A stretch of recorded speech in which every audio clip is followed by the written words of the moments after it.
جو جہاں کھڑا ہے وہ بیٹھ جائیں، مجمع میں خاموشی کا ماحول بنائیں۔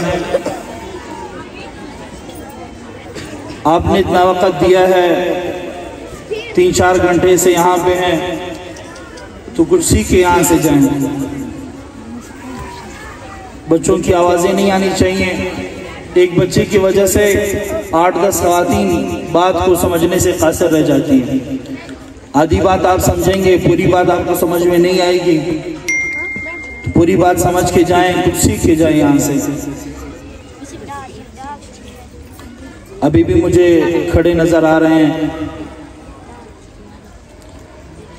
کسی کی بھی آواز آئے گی تو ہم بتائیں گے کہ بھی خاموش رہیں، کیونکہ سال میں ایک دفعہ آپ کو ایسا موقع ملتا ہے، اور اس میں بھی آپ لوگ ویسے ہی چلے جائیں پھر مجھے اچھا نہیں لگے گا۔ اتنا بڑا پروگرام صرف اس لیے نہیں کہ ہم اس سے مزے لیں، وہ یہ بہت اچھا پروگرام تھا، بلکہ ہم کچھ سیکھ کے جائیں یہاں سے۔ کچھ باتیں آپ حضرات کے سامنے ہمارے مہمانان گرامی نے کر لی ہیں انشاءاللہ، کچھ باتیں ہم بھی آپ حضرات کی گوش گزار کرا دیں گے۔ اللہ پاک مجھے سچ کہنے کی اور آپ حضرات کو بہتر انداز میں سمجھنے کی توفیق عطا فرمائے۔ میرے عزیز بہنیں اور میرے بزرگ مائیں، آپ حضرات بخوبی جانتے ہیں کہ عورت ذات ایک کمزور ذات ہے۔ وہ بھلے اپنے آپ کو جتنا بھی پاورفل سمجھے، وہ کمزور ہی رہتی ہے۔ اسی لیے اللہ جل شانہ نے کسی عورت کو نبی نہیں بنایا۔ نبوت بہت بڑا درجہ ہے، اللہ نے کسی عورت کو نبی نہیں بنایا۔ لیکن آپ خود اس بات پہ سوچیں کہ نبی تو نہیں بنایا، لیکن 1,24,000 انبیاء اگر کسی شکم سے انہوں نے جنم لیا ہے تو ایک عورت کی ہستی ہے۔ عورت کو نبی نہیں بنایا، لیکن نبی کی ماں بنائی اس نے۔ کوئی ماں کی گود ایسی نہیں ہے جس میں کوئی بچہ پیدا نہ ہو، جہاں سے کوئی بچہ پلتا نہ ہو۔ ماں کی گود یہ بچے کا پہلا مدرسہ ہوتا ہے۔ ہم اپنے بچے کو مدرسے کیوں بھیجتے ہیں؟ تاکہ وہ وہاں پہ جائے، کچھ سیکھے، کچھ پڑھے، قرآن وہ سیکھے، وہ نماز کا طریقہ سیکھے۔ ہر ماں یہ چاہتی ہے۔ لیکن کیا آپ جانتی ہیں کہ سب سے پہلا مدرسہ آپ کا اپنا گود ہے؟ آپ نے جس بچے کو جنم دیا ہے وہ آپ کی گود ہے۔ اب آپ اس بات پہ سوچیں کہ وہ جو پہلا مدرسہ جو آپ ماں کی گود ہے، اس مدرسے میں اس بچے نے کیا سیکھا ہے کہ وہ پہلا مدرسہ جہاں پہ اس بچے نے اپنا پہلا قدم رکھا تھا، اگر بچے نے وہاں سے کچھ نہیں سیکھا ہے تو یہ آپ کو اپنے گریبان میں جھانکنے کی اور اپنے اوپر افسوس کرنے کی ضرورت ہے۔ آپ مدرسے میں تو بعد میں بیچتے ہیں، کسی استاد کے پاس آپ بعد میں بیچتے ہیں، لیکن سب سے پہلے مربی آپ خود ہیں۔ آپ صلی اللہ علیہ وسلم کی زندگی اگر آپ اٹھا کر کے دیکھیں، آپ صلی اللہ علیہ وسلم کی زندگی میرے اور آپ کے لیے ایک نمونہ ہے۔ لوگ یہ سمجھتے ہیں نا کہ ہم کہاں سے دین سیکھیں۔ آپ خواتین آپ یہ سمجھتے ہیں کہ ہمیں شوہر کے حقوق کہاں سے پتہ چلیں گے، تو آپ کو پریشان نہیں ہونا ہے۔ آپ نبی صلی اللہ علیہ وسلم کی زندگی کو دیکھیں، بحیثیت شوہر آپ کا کیا کردار تھا گھر کے اندر۔ آپ کو اگر اچھے شوہر کی صفات ڈھونڈنے ہیں تو آپ اپنے آس پاس کے لوگوں میں مت ڈھونڈیں، نبی صلی اللہ علیہ وسلم کی زندگی میں آپ ڈھونڈیں۔ آپ کی 11 بیویاں تھیں، آپ نے کیسے بیویوں کو اپنے پاس رکھا، آپ اس کے اوپر جو سوچیں۔ اگر آپ سوچتی ہیں کہ میں ایک بہترین ماں کیسے بنوں، نبی صلی اللہ علیہ وسلم کے گھر کی آنگن کو دیکھیں، آپ کو وہاں پہ ایک بہترین ماں بھی ملے گی کہ انہوں نے اپنے بچوں کی تربیت کیسے کی۔ نبی صلی اللہ علیہ وسلم کی ہستی چھوٹی ہستی نہیں تھی، آپ سید المرسلین، رسولوں کے سردار، تمام انبیاء کے سردار آپ صلی اللہ علیہ وسلم۔ آپ صلی اللہ علیہ وسلم کو مبعوث کیا گیا، آپ امت کے رہبر تھے، لیکن اپنے گھر کی تربیت سے آپ کبھی بھی غافل نہیں رہے۔ آپ صلی اللہ علیہ وسلم نے اپنے انفرادی اصلاح کو کبھی بھی پس پشت نہیں ڈالا۔ کہ بھی آج فلان غزوے میں ہم جا رہے ہیں، آج غزوہ بدر ہے یا غزوہ احد ہے اور پیچھے گھر بار میں کوئی نہیں ہے، تو گھر کی اصلاح سے آپ کبھی بھی ایسے نہیں ہیں کہ آپ صلی اللہ علیہ وسلم اپنے دیگر امور میں اس حد تک مگن ہو چکے ہو کہ اپنے گھر کی اصلاح نہ کی ہو، ایسا نہیں ہو۔ آپ صلی اللہ علیہ وسلم جب بھی کبھی سفر پہ جاتے تھے، آپ تربیت دیکھیں، آپ صلی اللہ علیہ وسلم جب بھی سفر پہ جاتے تھے تو آپ کی جو بیٹی فاطمہ تھی، آپ ان کے گھر تشریف لے جاتے تھے۔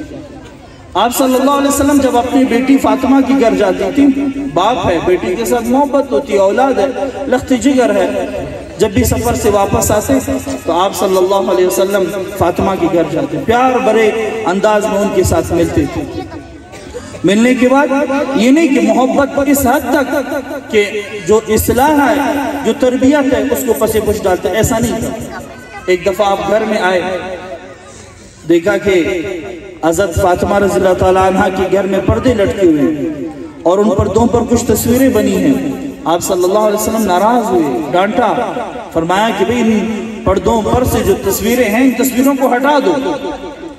محبت اپنی جگہ، بیٹی ہے، لیکن یہ کہ اس کام سے منع کر رہے ہیں جو کام جہنم میں لے جانے والا ہے، اس کام سے منع کر رہے ہیں جس سے بچی کی تربیت خراب ہوتی۔ حسن حسین آپ کے نواسے، بڑی محبت کرتے تھے آپ صلی اللہ علیہ وسلم ان سے۔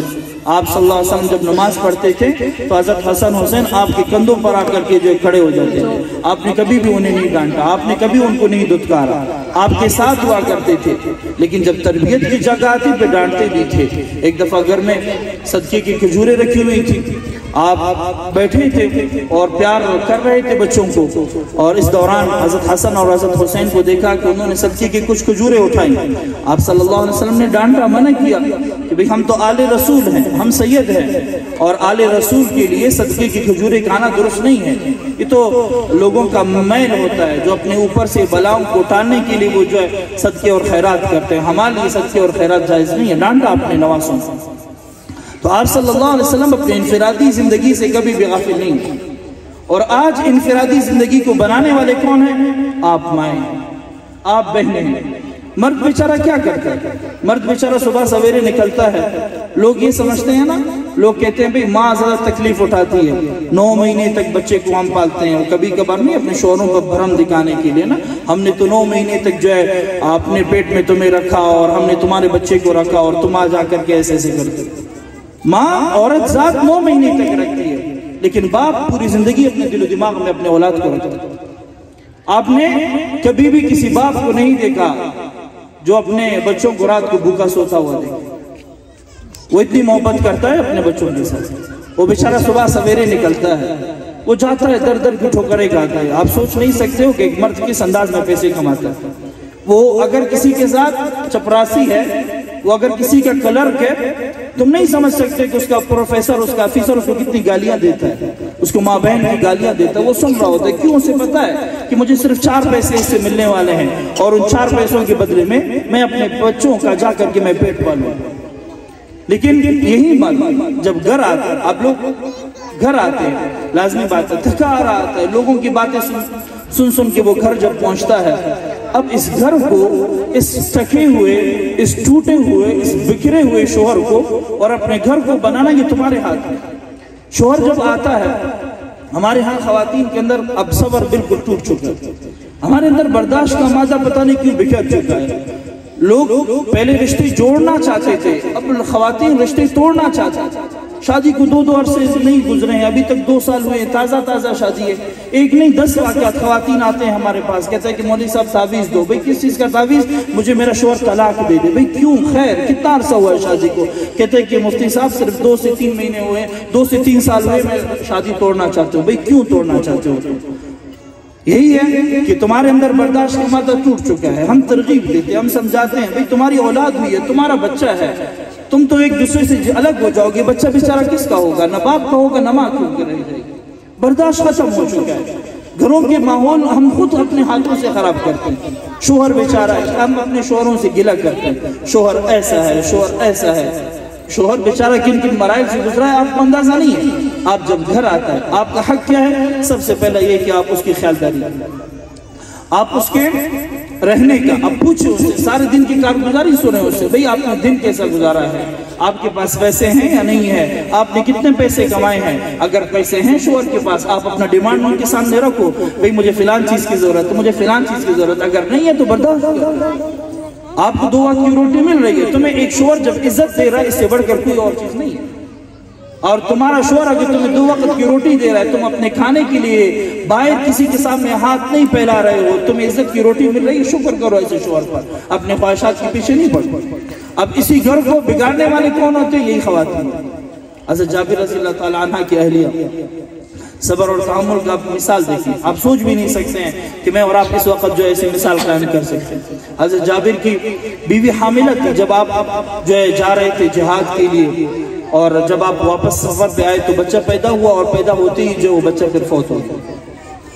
جب فوت ہوا, واپسی پہ جب آئے تو بیوی نے دیکھا کہ بھئی شوہر بیچارہ تھکا آ رہا ہے, اور آتے ہی میں اس کو یہ کہوں کہ بھئی تمہارا بچہ فوت ہو چکا ہے تو پہلے سے پریشان, مزید اس کی پریشانیاں بڑھ جائیں گی. فرمایا کہ حضرت جابر رضی اللہ تعالیٰ عنہ کی بیوی نے اپنے مرے ہوئے بچے کو اگلے کمرے میں رکھا, دوسرے کمرے میں رکھا. شوہر جب گھر آتا ہے پہلے اسے سفر کی کارگزاری سنتے ہیں کہ بھئی آپ نے کیسا وقت گزارا.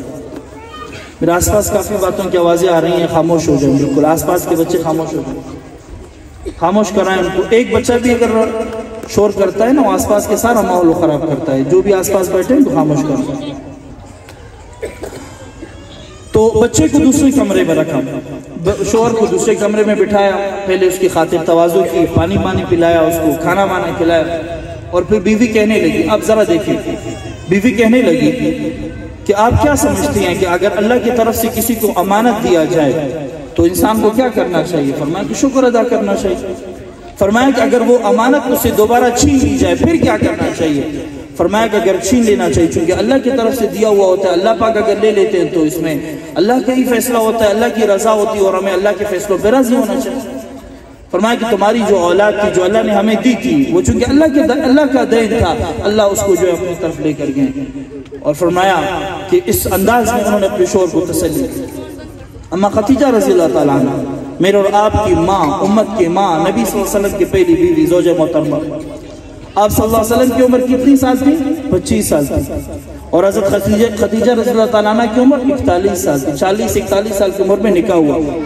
لوگ کیا کہتے ہیں کہ اللہ کے نبی صلی اللہ علیہ وسلم نے حضرت عائشہ کے ساتھ 8-9 سال کی عمر میں جو نکاح کیا, بچپنے کا تانا دیتے ہیں. نبی صلی اللہ علیہ وسلم نے اپنے پہلا نکاح جو اماں خدیجہ سے کیا تھا, حضرت خدیجہ رضی اللہ تعالیٰ عنہ کے پہلے سے 2 شوہر گزر چکے تھے, نبی صلی اللہ علیہ وسلم ان کے تیسرے شوہر تھے.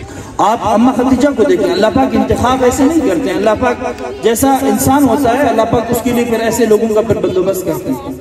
اماں خدیجہ رضی اللہ تعالیٰ عنہ فرماتی ہیں کہ آپ صلی اللہ علیہ وسلم کے اوپر جب پہلی وحی اتری, حضرت جبرائیل امین اپنے اصلی شکل میں آئے تو نبی صلی اللہ علیہ وسلم ڈر گئے. چہرے پہ زرد چہرہ, جسم پہ جو کپکپا ہٹ کافی زیادہ ہو چکی تھی. آپ گھر آئے, گھر آتے ہی بیوی نے پوچھا کہ بھئی کیا ہوا ہے, کیا مسئلہ ہوا ہے؟ اپنے میاں سے پوچھ رہے ہیں, ان کو تسلی دے رہے ہیں کہ بھئی اللہ کے نبی صلی اللہ علیہ وسلم نے فرمایا کہ بھئی ہمارے ساتھ ایسا واقعہ ہوا ہے, اور ایک اللہ کا اتنا بڑا فرشتہ آیا, اور اس کی وجہ سے ایسے یہ ساری کپکپی میرے اوپر طاری ہوئی ہے. تو اماں خدیجہ نے ان کو تسلی کی, انہیں بٹھایا اور فرمایا کہ آپ فکر مند نہ ہو, یہ بہت بڑی نشانی ہے جو اللہ نے آپ کو دی ہے.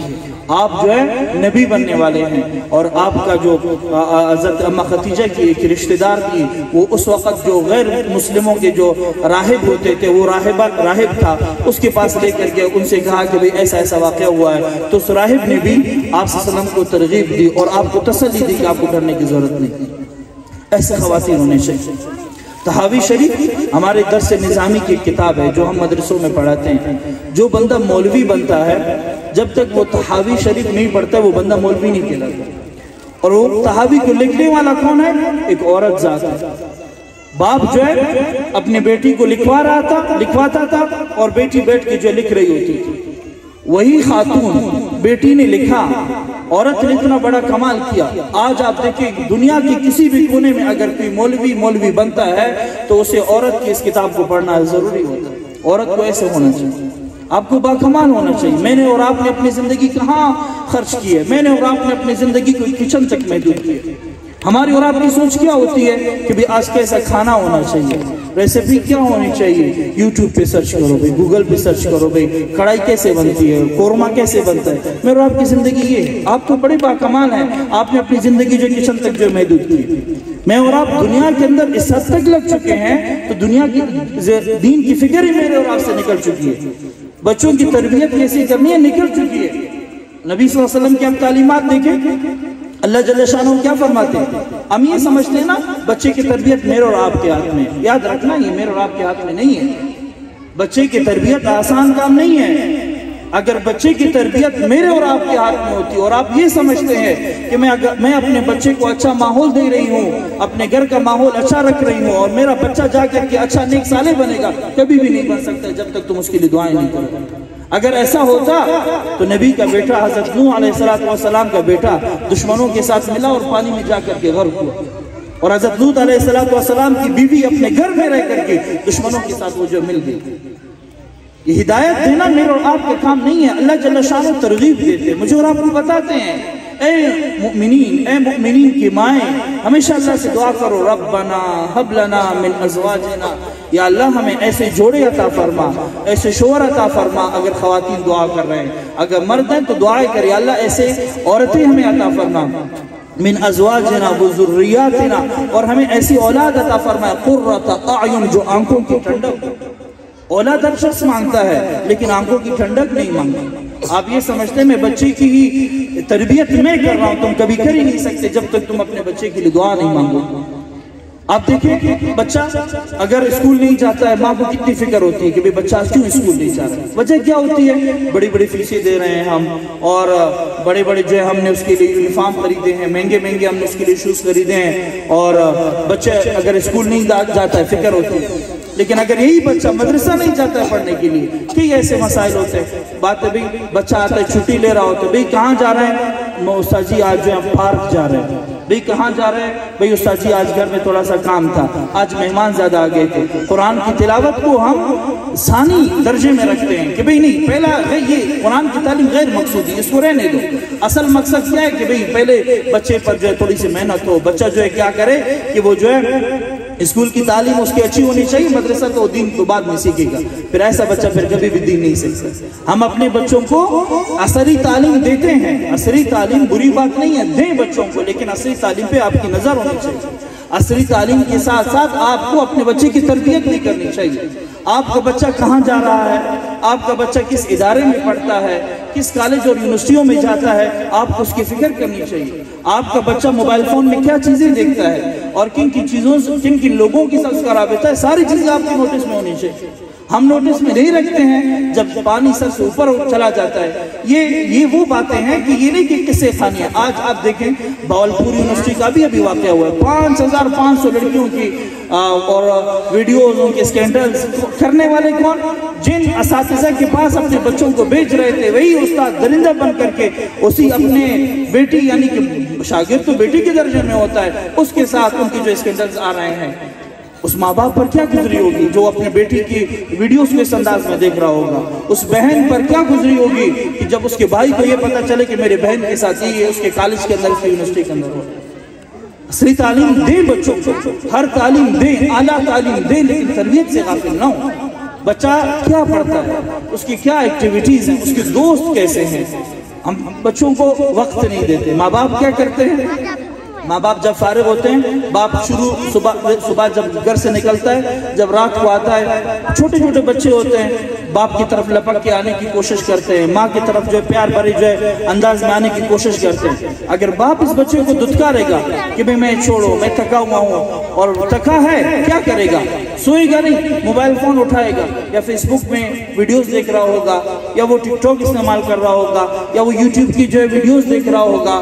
بچہ پاس میں بیٹھا ہے، بچہ پیار مانگ رہا ہے کہ بھئی مجھے پیار دو، صبح سے تم باہر تھے لیکن میں اور آپ اس کو جو پیار نہیں دیتے ہیں۔ بچہ احساس کمتری کے شکار بن جاتا ہے، اور ماہر نفسیات کہتے ہیں اگر 7 سال تک تم نے اپنے بچے کو اپنا دوست نہیں بنایا، 7 سال کے بعد بچہ اپنے لیے دوست تلاش کرے گا۔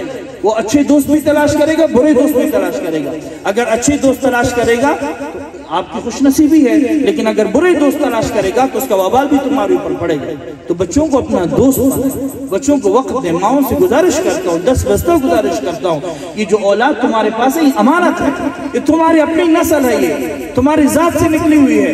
ان بچوں کی اچھی تربیت کرو گے، بعد میں یہی لوگ تمہارے لیے دعا کرنے والے بن جائیں گے۔ آپ مجھے بتائیں، آپ یہاں پہ جتنے لوگ بیٹھے ہیں، کون کس کے والد کے لیے دعا کرتا ہے؟ کوئی کسی کے والد کے لیے دعا نہیں کرتا۔ اگر آپ کسی کی بیٹی ہیں تو آپ اپنے والد صاحب کے لیے دعا کرتے ہیں، آپ اگر کسی کی ماں ہے تو آپ اپنے بیٹے کے لیے دعا کرتے ہیں، کوئی کسی کا نہیں ہوتا ہے۔ تو آپ کا بچہ آپ کا اپنا ہی خون ہے، آپ کا اپنا ڈی این اے سے نکلا ہوا ہے۔ سائنس یہی کہتی ہے کہ اس کے اثرات اس بچے کے اندر، جو اثرات ماں باپ کے اندر ہوتے ہیں وہی اثرات بچے کے اندر بھی منتقل ہیں۔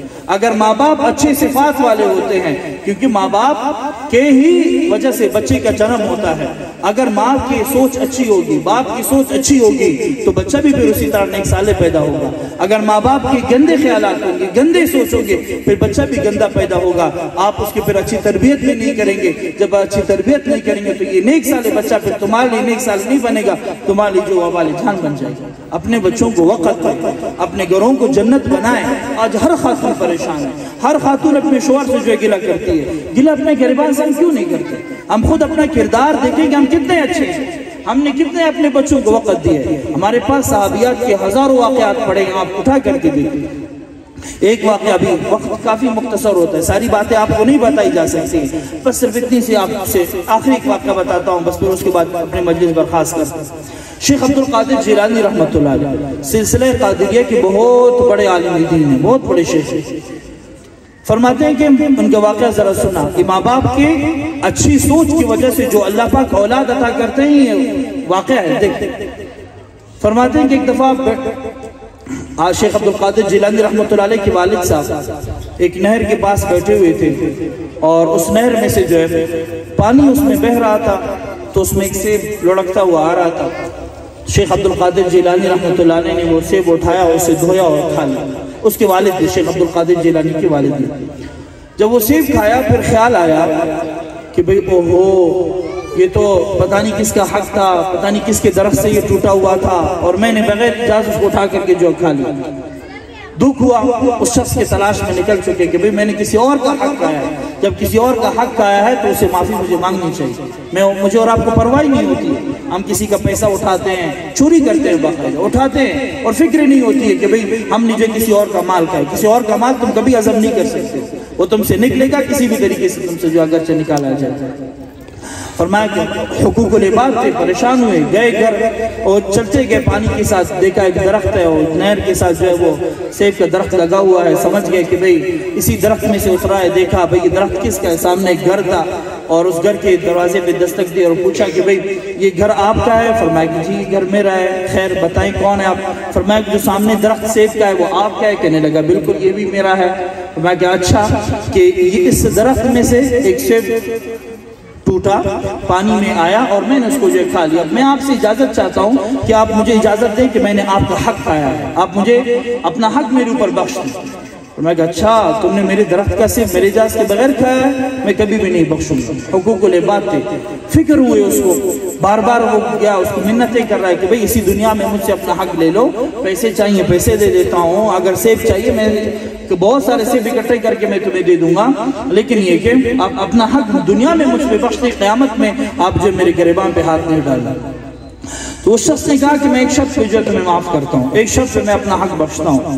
میری ایک بیٹی ہے، آنکھوں سے اندھی ہے، ہاں اس کے کام نہیں کرتے ہیں، پاؤں سے وہ لنگڑی ہے، اگر اس سے کوئی بھی شخص نکاح ہی نہیں کرتا ہے، وہ بیچاری جوان ہو چکی ہے، میں چاہتا ہوں کہ آپ اس کے ساتھ نکاح کریں۔ اگر آپ اس کے ساتھ نکاح کریں گے، نکاح کی شرط پہ جو ہے میں اپنا حق تمہارے اوپر بخش دوں گا۔ بزرگ شخصیت نے کہا بھئی اپنا حق آپ بخش دیں گے، پکی بات ہے؟ اس نے کہا بالکل پکی بات۔ اس نے کہا چلو ٹھیک ہے، اگر تم اپنا حق میرے اوپر بخش دو گے میں ایسے خاتون کو اپنے نکاح میں قبول کر لوں گا۔ نکاح ہوا، نکاح کی پہلی رات جب اپنے زوجہ محترمہ کے پاس جب پہنچے، دیکھا کہ خوبصورت آنکھیں ہیں، ہاتھ بھی کام کر رہے ہیں، اور پاؤں بھی بالکل صحیح سلامت ہے، خوبصورت جو ہے بالکل نوجوان سی لڑکی ہے۔ خیر رات گزری، صبح گئے ان کے والد سے پوچھا، بات کی کہ بھئی تم نے تو مجھے کیا کہا تھا؟ تم نے تو کہا تھا کہ وہ لنگڑی ہے، لولی ہے، اور وہ جو اندھی ہے، کہا کہ میں نے تمہیں سچ ہی تو کہا تھا. کہا وہ تو بالکل ٹھیک ٹھاک تھی. فرمایا کہ اس کے اعضاء سلامت تھے. میرے اندھی ہونے سے مطلب یہ ہے کہ انہوں نے کبھی بھی کسی غیر محرم کی طرف کبھی بھی نہیں دیکھی. انہوں نے کبھی بھی غیر محرم کے ساتھ کبھی ہاتھ نہیں ملایا. انہوں نے کسی غیر محرم کی طرف کبھی بھی اپنے جو قدم نہیں اٹھائے. پوری زندگی اس نے گھر میں گزاری. آج کل کے معاشرے میں اگر ایسی لڑکی آپ کو مل جائے, آپ سب سے پہلے اس کے باپ کو بولیں گے کتنا بڑا ظالم ہے. ظالم نہیں ہے, باپ نے تربیت ایسی کی ہے. بچے کے اوپر اچھی تربیت کا اچھا اثر ہوتا ہے. بہنیں بیٹیاں اس کو دل و جان سے قبول کرتے ہیں جب آپ اس کی جو تربیت کریں. وہ آزاد معاشرے میں جا کر کے باقی لڑکیوں کو دیکھ کر کے احساس کمتری کے شکار میں مبتلا نہیں ہوتے. وہ اپنے چادر اور اپنے چاردیواری کو فخر سمجھتے ہیں. وہ اپنے برقعے کو اور اپنے نقاب کو اپنا فخر سمجھتی ہیں. بھلے لڑکیاں اس کو یہ کہیں کہ تم اپنا یہ نقاب دیکھو, تم پورے جن لگتی ہو, پتہ نہیں کیا لگتی ہو, پتہ نہیں تم ملنگ لگ رہی ہو, یہ تمہارا کپڑے ہیں, تمہارا لباس ہے. لیکن جو برشیر ہوتی ہے کہ جس کی اچھی تربیت اس کے والد نے, اس کی والدہ نے کی ہوتی ہے, وہ پھر معاشرے کے ہر دکھ درد کو سہ لیتی ہے. اسے پتہ ہے کہ یہ جو ہے میرے جسم کا زیور ہے اور یہ میرے سر کا تاج ہے. اس کے اوپر اپنے اوپر بوجھ نہیں سمجھتی. ماں باپ بزرگ تھے, باپ کو فکر تھی میں نے حق کہا ہے. ماں نے کبھی زندگی میں غلط قدم نہیں اٹھایا.